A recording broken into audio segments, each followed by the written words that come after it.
Yani bu heves mi, aşk mı, tutku mu öyle bir şey oldu bende. Yıllardır da besliyorum. Mutluyum beslediğimden de. İyi ki de kuşçuluğa başlamışım.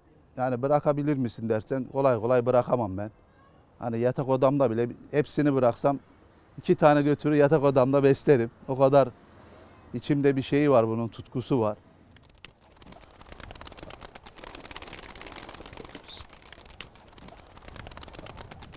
Oyun kuşuna gönül vermiş birisiyim. Gerçek bir aşk, sevdanın en büyüğü bana göre. Uyutmaz, sabah olsa ki erkenden gitsek de şunu kaldırsak bugünkü neler yapacak diye. Futbolcunun Messi'sini besliyorum. Zaten ben kuşlarım da benim Messi diye görüyorum onları. Çünkü dünyada en beğendiğim oyuncu Messi. Kendi kuşlarımı çok beğeniyorum. Herkesin tabii ki kuşlarına saygı duyuyoruz.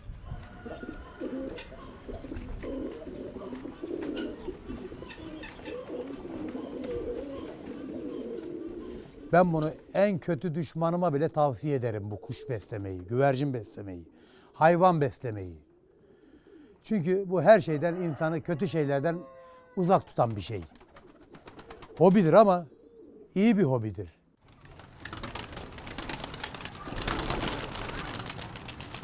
Çocuk yaştan beri güvercin besliyorum.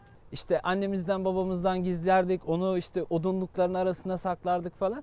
Böyle böyle bizde bir tutku oldu, bir heyecan oldu. Daha sonralarda da işte 8-9 yaşlarındayken de böyle artık paramız yok, güvercin alamayacağız. O zamanlar işte babamızın cebinden ufak ufak tırtıklıyoruz böyle 10 lira 20 lira.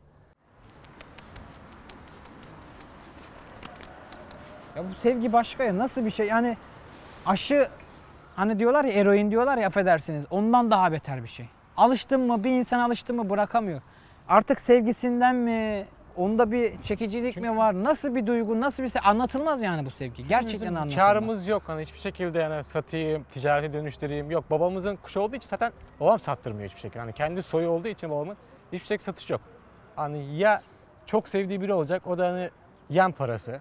Ya yem getir, şu kadar bir yem söyleriz. Mesela kuşun yem hakkını getir, yavruluktan büyüttüğümüz için. Öncelikle Ateşehir Belediye Başkanı'na bize bu verdiği desteklerden dolayı çok teşekkür ediyorum. Yaklaşık abiden babadan hepimiz güvercinciyiz. Yenisar'da buraya oturduğumuzdan beri. 40 seneden beri bu mahallede oturuyorum.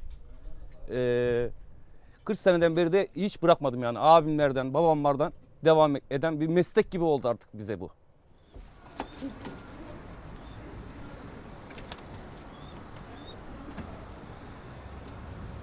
Yaklaşık 35-37 senedir güvercin beslerim.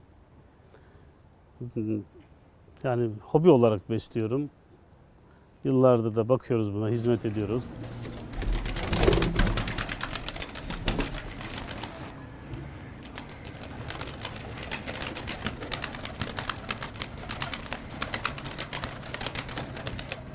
Kuşçuluğa küçük yaştan beri başladım, 12-13 yaşından beri. Bu zamana kadar hala devam etmekteyim. Ya bu bizim için bir hobi, heyecan yani. Bizim de güvercin beslememiz Deniz'in dediği gibi 6-7 yaşındayken başladı. Bu hobimiz devam ediyor. Aralıksız hem de. Hiç bırakmadık. Hani şöyle hobi derken biraz da sevda, aşk diyelim biz buna. Kaya'nın söylediği gibi bir aşk hikayesi bizimkisi. Tabii bu arada biz bunu bir hobiyi bir yarışa dökelim. Daha böyle farklı olur, daha tatlı, daha güzel olur diye. 2010 yılından beri Anadolu Güvercin Yarışı'nı kurduk. Ve o da aralıksız 11 senedir devam ediyor. O yarışlar ne yapıyor? Bir heyecan veriyor güvercin severlere. Tabii o yarışlarla beraber insanlar birbirlerini daha iyi tanıyorlar. Profesyonel olarak güvercin beslemeye başlıyorlar. Ben hayatımın ilk defa Güvercinler Derneği'ne Ataşehir'e ediyorum. Belediye başkanı bir gün beni çağırdı. Dediler ki ya bir toplantı var, gel gidelim. Güvercinler Derneği'ne bir toplantı. Ya dedim Güvercinler Derneği'yle de işte kardeşim. Ama şu var, gerçi olan bir şey var. Örgütlü toplum güçlü toplumdur. Öncelikle gerçekten sizi yürekten kutluyorum. Bir araya gelmişsiniz. Yaptığı işte çok kutsal.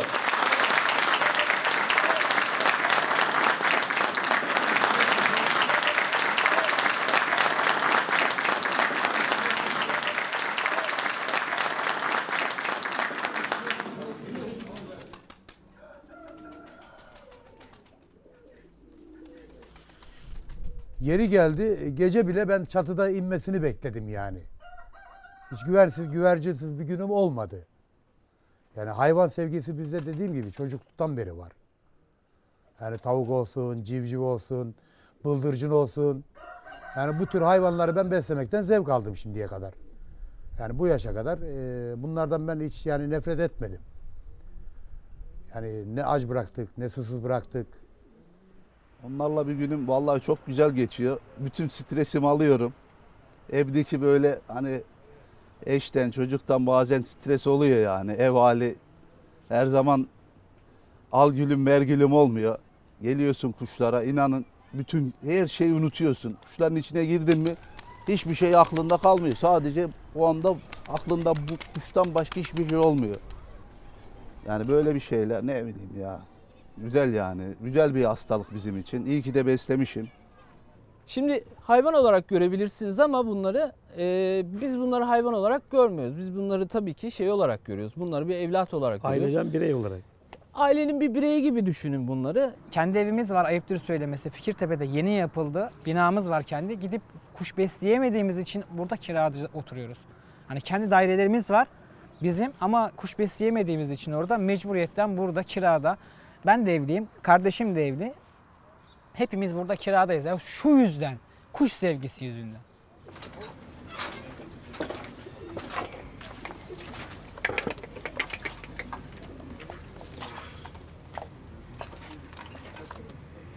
Şimdi akşamları sinirlensem, stres olsam evde gelip güvercinlerime yem attığım zaman bütün sinirim, stresim hepsi geçiyor. Ayrıyetten onları uçurduğum zaman bütün her şeyim kayboluyor. Rüyaya mutlak giriyor. Devamlı giriyor yani. Benim en son rüyamda kümesimi patlatmışlar. Kuşlar çalmışlar. Yani değerli olduğu için. Çünkü bir emek veriyorsun. O emeğin Genellikle karşılığında o da alamayınca. çok giriyor rüyamıza. Hani çatıya çıkıyorum işte rüyada. Gecenin bir yarısı bakıyorum kümeslerin kapısı açık, kuşlar yok. Bomboş bir hayatım olur diye düşünüyorum. Boş yani. Hayatta iki şeyden zevk alıyorum. Bir tanesi güvercin seyrederken, bir de oğlumu top oynarken. Gidip seyrediyorum. İkisinden çok mutlu olduğum iki şey. Bizim için müteahhit olmuş, avukat olmuş, iş adamı olmuş hiçbir önemi yok. İşi olmayan bir adam bile bizim için aynı statüdedir. Hiçbir zaman bu solcuymuş, bu sağcıymış böyle de bakmıyoruz. Bizde her şey hobidaş.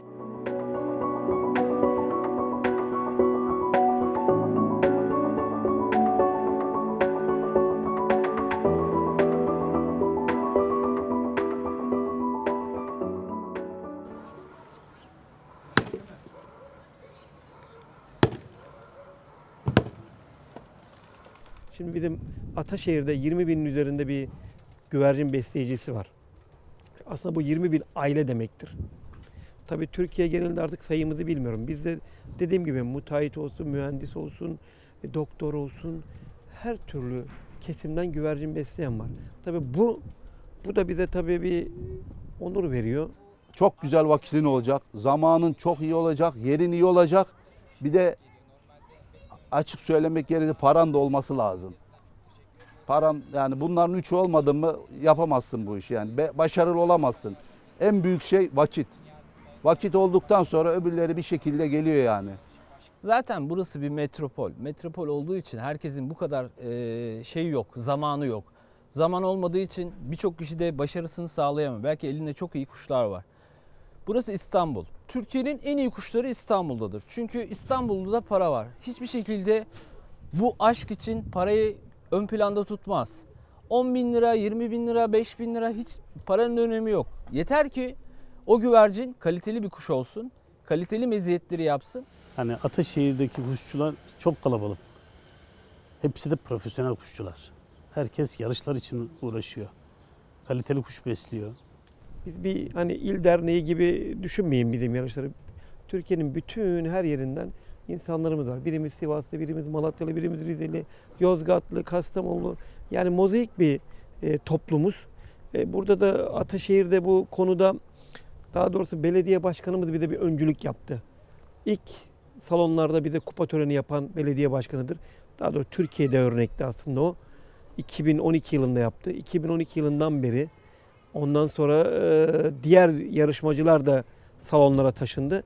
Onun için ben burada ona bir teşekkür borcum var Sayın Ataşehir Belediye Başkanı Battal İlge'de ve bir de tabii çok değerli Volkan Aslan'a bir teşekkürümüz var. Çünkü o bizim çok emeğimizi çekti. Barışa, dostluğa ve sevgi olsun, kardeşliği olsun diyorum bu yıl.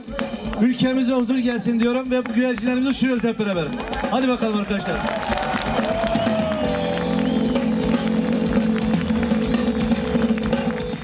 Yarışlarda 2015'te birinci oldum. Anadolu Güvercin yarışında. Kuşum çok güzel oynadı. Sazlı mavi. Nasip oldu. Birinci olduk. Yani bayağı bir şey oluyor. Birinci olmanın çok büyük yani artıları oldu benim kuşlarımda da. Tabii biraz yani maddi yönden de oldu.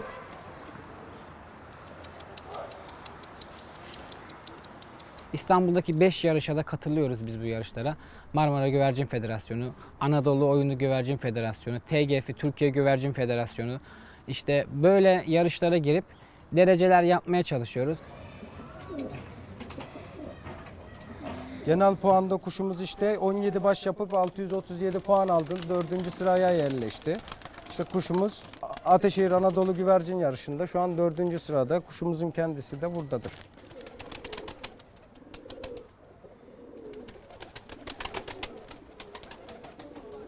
Yani kimi gelir der ki ya niye burada güzel yerin, kuş niye yarıştırmıyorsun?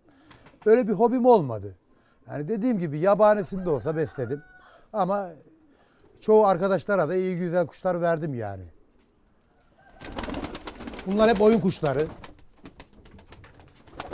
Gelin böyle, gelin böyle. Gelin, gelin dışarıya çıkın.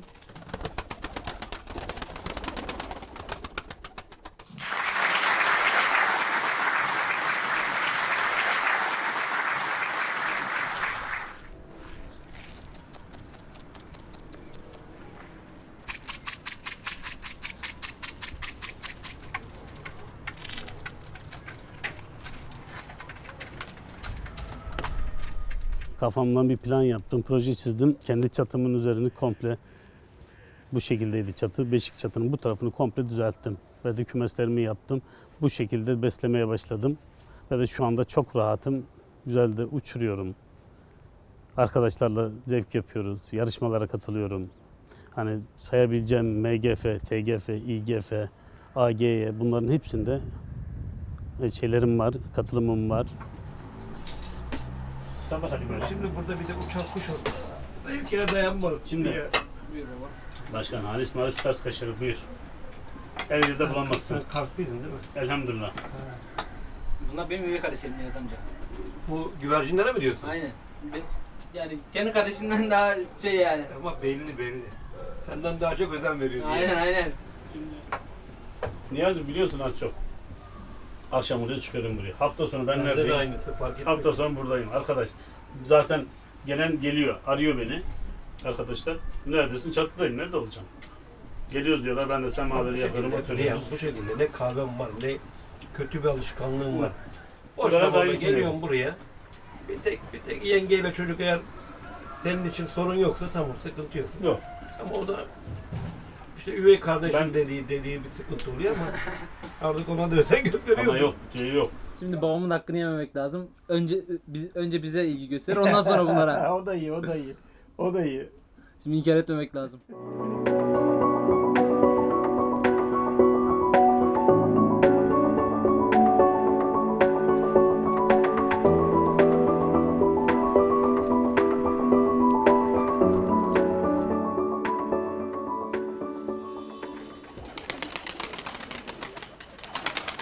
Büyük gökdelenler var buralarda. Bunlar bizi çok sıkıntı yaptı.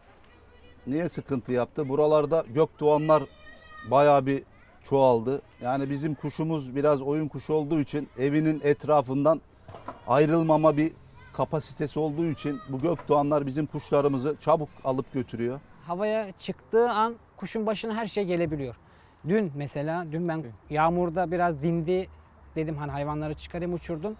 Yani bir şahin geldi, ben hayatımda ilk defa bu kadar büyük bir şahin gördüm. Kuşa dalan ilk defa gördüm. Çatıma kondu kuş, korkudan çatının üstüne daldı. Alamadı. Yanımızda yüksek binalar var. Atmaca orada yer ediniyor. Biz burada kuşu söktüğümüz zaman atmaca oradan hiç zorlanmıyor. Direktmen atlıyor, geliyor, alıyor, gidiyor. Böyle de bir sıkıntımız var atmaca ile ilgili. O da onun nasibi diyoruz. Başka da bir şey demiyoruz. Atmaca, Var, atmaca evet. başımıza 3-4 tane zaten kuşumuzu aldı, yavrumuz Onları da kupaya hazırlıyorduk.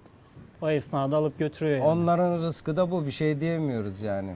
O da doğanın kanunu yani. O da onu yiyecek.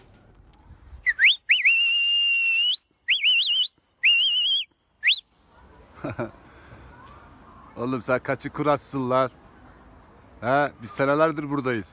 He, al da görelim. Aldı.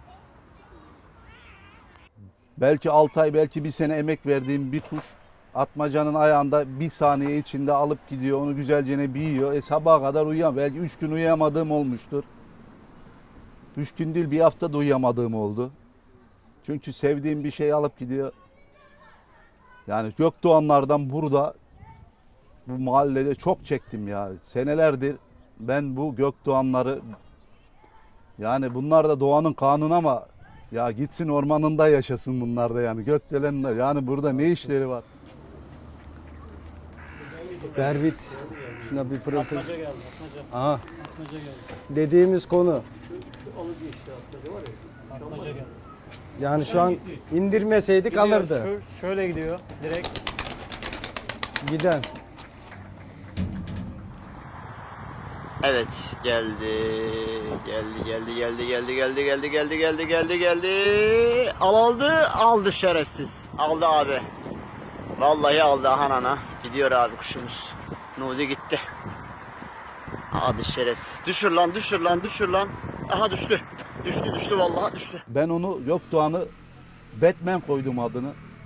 Yani böyle bir şey yok yani. Geldim mi yemin ediyorum, dua ediyorum ki içinden yani normal bir şeyin alsın diye yani. Normal yani, oynamayan bir kuş alsın yani. O geldin mi eli açacaksın, Allah'a dua ede. Bildiğin en büyük duayı edeceksin almasın diye. Yani almama şansı %15 yani. En büyük düşmanlarımızdan biri de martı. Çatılara yuva yaptı buralara. Martı kuşlarımızı avlıyor. Düşünün, denizde balık avlayan hayvan geldi burada kuş avlıyor. Yani her türlü tehlikesi var. Yerde kedi. Mesela 5 dakika kafayı dön, kedi aşağıdan bir zıplıyor, kapıyor, götürüyor.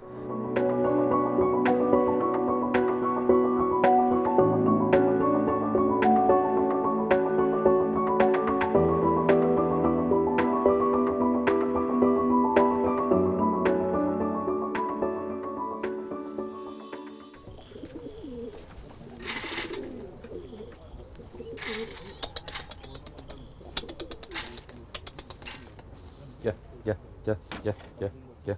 Sabahleyin gelip rutin kontrollerini yapıp temizliklerini yapıp antrenman veriyoruz güvercinlerimize yarışma için. Evet, bunlar da güvercinleri. Texas gibi sanki burası. Her sabah temizliklerini yapıp uçumların antrenmanlarını veriyoruz. Yarışma için biz de derece almak istiyoruz. Biz de alkışlanmak istiyoruz. Ben hakemlik yapıyorum yaklaşık 2002 senesinden beri.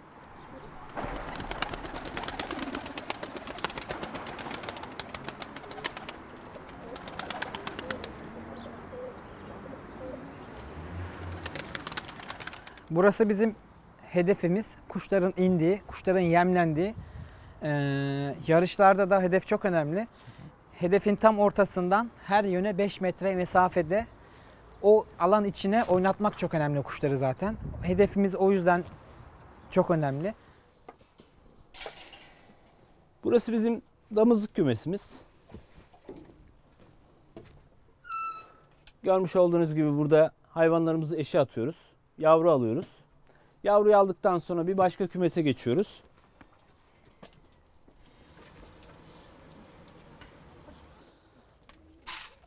Buradaki performansları artık yarışa hazır kuşlarımız bunlar. Bunlar artık değerlendirip, istişare edip hangisi yarışı almaya hak kazanıyorsa onları yarışa hazırlıyoruz burada kuşlarımızda.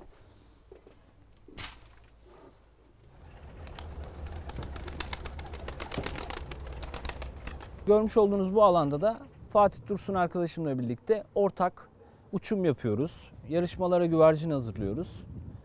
Aynı zamanda biz de hakemiz. Hem Niyazi abinin yarışmasında hem de MGF'nin yani Marmara Güvercin Federasyonu'nun yarışında orada da hakemlik yapıyoruz. İlk beni yarışmaya sokan kişi Niyazi Yaman'dır. Sen dedi ki kuşların çok güzel. Bundan 10 sene önce mi 12 sene önce ne dedi? Sen yarışmaya gir. Senin kuşların başarılı olur demişti. Çok geç dinledim onu. İşin gerçeği çok geç dinledim.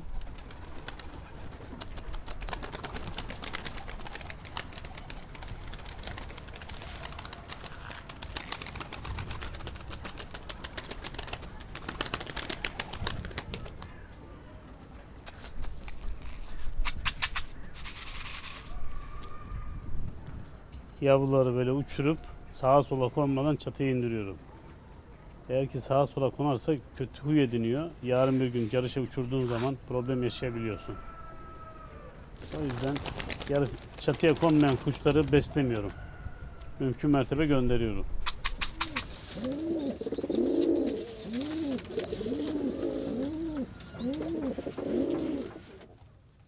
Bunlar izleyip gördüğüm kuşlar. O yüzden bunlara hizmet ediyorum. Yavrularım ayaklarında TGF ve MGF markaları vardır. Nasip olursa bu sezon uçacaklar yarışa. Yavrularımız daha yaklaşık bir 25 günlük falan. Ortalama bir yavru 40-45 gün civarı uçmaya başlar.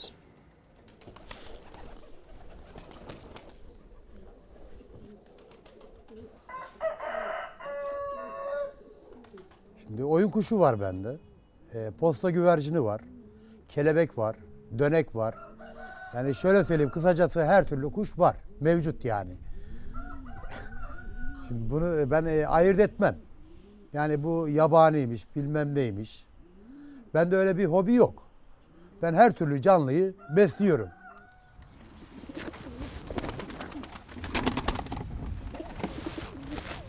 Şu an uçurduğum, hazırladığım kuşlardan bir tanesi bu. Beyaz. Şu an kaldırayım.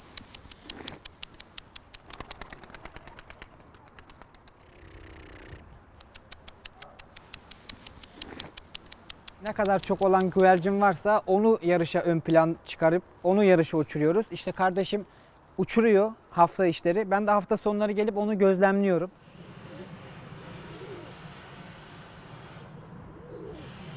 Hava raporuna bakıyorum. Her sabah rüzgar, kaç kilometre uçuyor, rüzgar var, hangi yöne esiyor.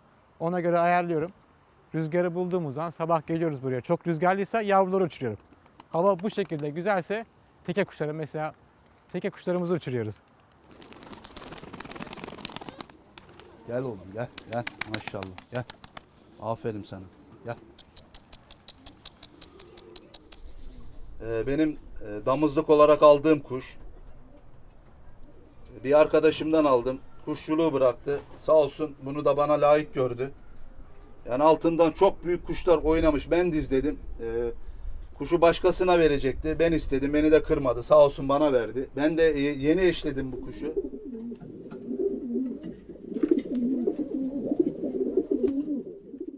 Bizim hedefimiz her zaman birincilik, şampiyonluk.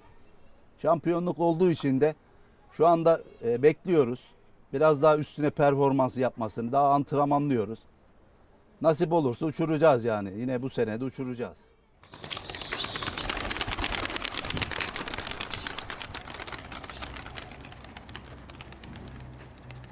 Bizim genellikle şu çevrede hep Mardin kuşudur. Yani Mardin dediğimiz kuş taklacı kuştur. Genellikle onlarla uğraşırız biz.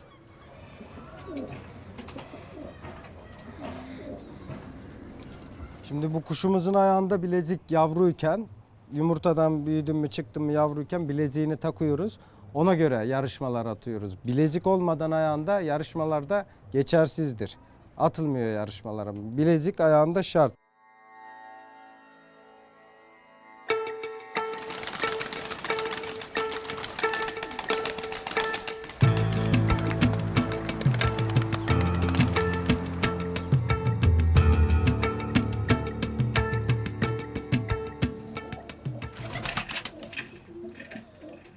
Tabii şu anda pandemi sürecinde bu konuda biz etkilendik. Toplanamıyoruz.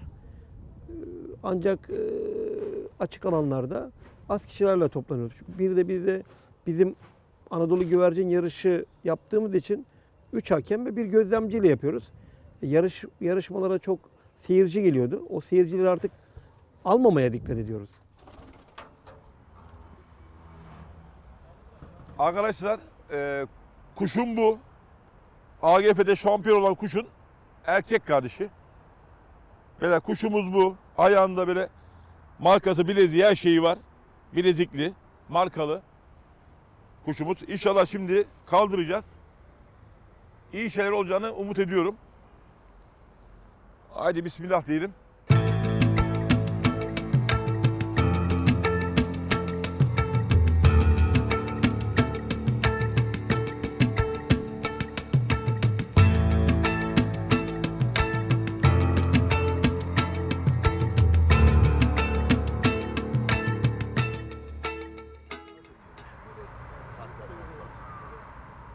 Pandemi döneminde dediğim gibi yaradı işimize yani. Vakit bulduk. Kuşlarla ilgilenme vakti bulduk. Öyle devam Ama ettik. tabii büyük abilerimizi de özledik yani. Derneğimiz vardı, gidiyorduk, sohbet, muhabbet ediyorduk. Yani onlarda bir Masada özlem kuş var. oynatıyordu. En azından buradan akşam olduğu zaman, kuşlarla işimiz bittiği zaman orada da hep bir araya geliyorduk. Yani güvercin severler olarak hep bir Derneğin. aradaydık. İnşallah bir daha bir araya geleceğiz. Sessiz bir çoğunluk var, sessiz bir yığınlık var. Mesela ben Ataşehir için bir daha söyleyeyim. 20 bin üzerinde aile var. Belki 30 bin, belki 40 bin. Sayısını bilmiyoruz. Şimdi burada şu anda Yeni Sağra'dayız.